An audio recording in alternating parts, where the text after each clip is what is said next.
Então vamos passar pela primeira sessão juntos, abrindo a primeira página do Guia do Líder sobre tornando-se um discipulador. A primeira página vem depois do conteúdo e da introdução. Os alunos usarão essa orientação ao levar os membros a serem fazedores de discípulos. Ao ir para a primeira página, você notará imediatamente um design de layout interessante. Disseram-nos que esse formato torna o ensino das aulas extremamente simples e agradável. O sistema funciona da seguinte maneira. Qualquer texto dentro de um quadrado no livro é projetado para você, o professor. O livro do aluno não possui quadros. Se o quadro tiver uma sombra, como a que você vê na primeira página, isso significa que os autores estão lhe dando instruções ou uma resposta a uma pergunta para discussão. Para enfatizar isso, vamos escrever o que fazer ao lado da caixa sombreada. Em seguida, escreva a resposta a uma pergunta ao lado do quadro sombreado e desenhe uma seta apontando para o quadro. Agora, enquanto explico os quadros para você, lembre-se de que tudo o que estou dizendo está escrito na introdução do livro do professor, então você pode voltar e revisar essas instruções a qualquer momento. Agora, vamos olhar para a primeira página juntos, e por favor, siga a minha leitura desta página. Obrigado por sua liderança. Em preparação para ensinar este curso de mudança de vida sobre fazer discípulos como no Novo Testamento, por favor, siga os seguintes passos. Primeiro passo: comece a pedir a Deus sabedoria para discernir as necessidades espirituais dos membros do seu grupo. Seu objetivo ministerial será liderá-los pelo exemplo, ajudando cada participante a alcançar seu potencial espiritual dado por Deus. Lembre-se de que os membros do seu grupo geralmente começam a expressar suas necessidades e perguntas sinceras quando se sentem confiantes de que você está realmente interessado neles e em suas opiniões. É por isso que você deve pedir ao Senhor que faça de você um bom ouvinte ao ensinar este livro. Quando você fizer uma pergunta ao grupo, seja paciente e permita que eles descubram a verdade por conta própria. Segundo passo: em espírito de oração, leia a introdução sobre como ser um discipulador. Ao pensar em silêncio sobre o que está lendo, peça ao Senhor que faça deste curso um momento revigorante para aprofundar seu compromisso espiritual. Terceiro passo: esteja preparado para liderar cada sessão semanal, certificando-se de estar familiarizado o suficiente com as perguntas e respostas para ter que dar uma olhada nelas enquanto apresenta o conteúdo do curso. Planeje apropriar-se desse material praticando de antemão. Isso permitirá que eles mantenham contato com os olhos dos membros do grupo enquanto estão sendo ensinados. Para aprimorar sua apresentação e aumentar sua eficácia, destaque os pensamentos-chave com um marcador colorido. Vamos passar para a próxima página e olhar para a quarta etapa. Revise o livro do professor sobre como ser um discipulador. O próximo passo é o que os alunos realmente farão durante a primeira sessão, então vamos analisar isso juntos. Primeiro, durante a primeira sessão, dê as boas-vindas aos membros do grupo e apresente-se brevemente a eles. Em seguida, conduza a oração pedindo ao Senhor que lhes ensine sua verdade por meio de você. Em seguida, distribua os livros aos alunos sobre como ser um fazedor de discípulos. Em seguida, peça a cada membro do grupo que se apresente brevemente. Em seguida, preste um breve testemunho de por que você escolheu receber a Cristo. Em seguida, conte uma história de conversão pessoal que o ajudou a crescer como cristão ou as lutas que você enfrentou porque não tinha alguém para discipulá-lo. Agora, lembre-se de que você sempre lerá verbalmente para o grupo a parte não sombreada do material no quadro. Agora você notará que chegamos ao quadro do livro que não tem sombra. Isso significa que você precisa ler o quadro não sombreado para os alunos. Novamente, quando vocês verem um quadro sem a sombra, isso significa que você precisa ler para os alunos. Então, vamos escrever o que dizer ao lado da caixa sem sombra e desenhar uma seta indicando essa caixa.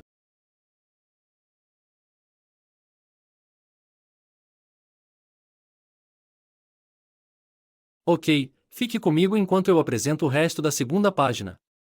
Agora vou apresentar a vocês o material que não está sombreado.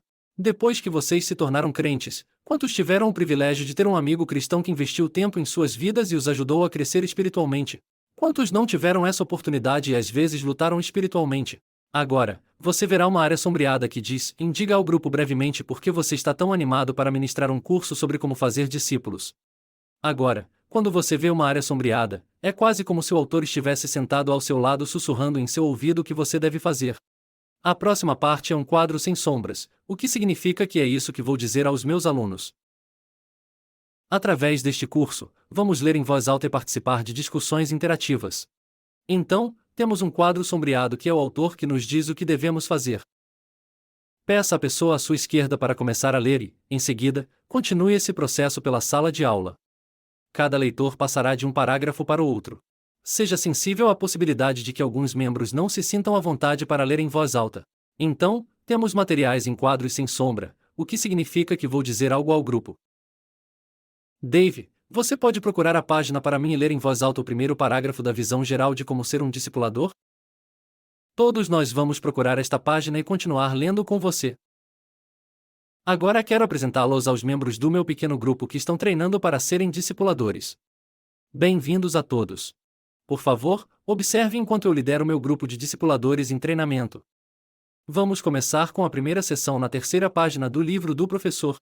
Como esse material não está dentro de um quadro, vou pedir a um de meus alunos que leia. Maria, você pode ler o primeiro parágrafo da página, por favor? Discipulando e fazendo discípulos. A maioria de nós conhecemos a palavra discipulado. No entanto, durante este curso, usaremos o termo mais relacionado, fazer discípulos. Vamos considerar como esses dois termos relacionados estão sendo usados na vida da igreja. O discipulado, em geral, refere-se à educação cristã tradicional. Fazer discípulos refere-se ao processo de multiplicação espiritual por meio de relacionamentos um para um, vida para vida, como Paulo experimentou com Timóteo, Tito e outros crentes em crescimento.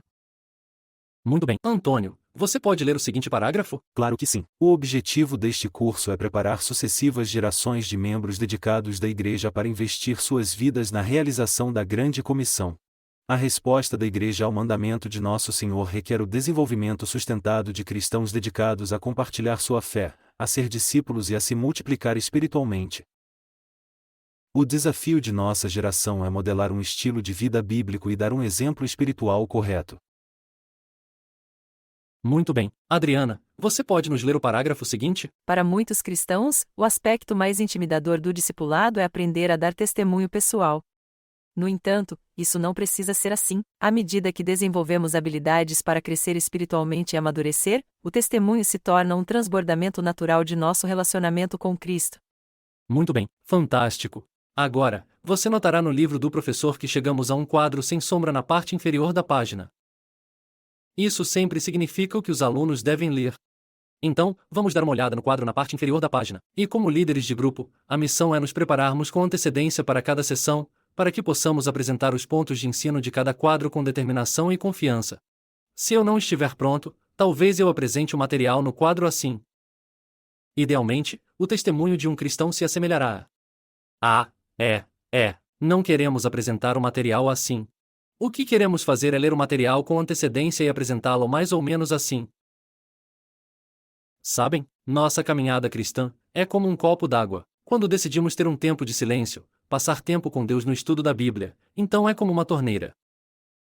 Deus é como uma torneira e a água enche o copo e transborda naturalmente para os outros e o ministério se torna uma segunda natureza.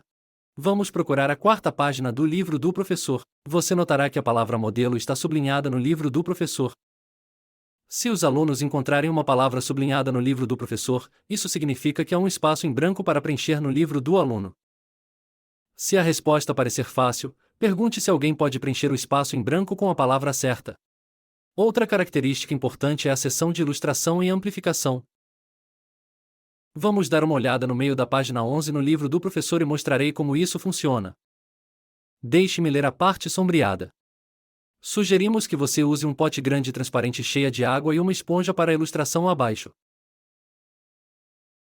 Os membros do seu grupo sempre se lembrarão dessa ilustração. Use a ilustração número 2 na página 160, a ilustração da esponja.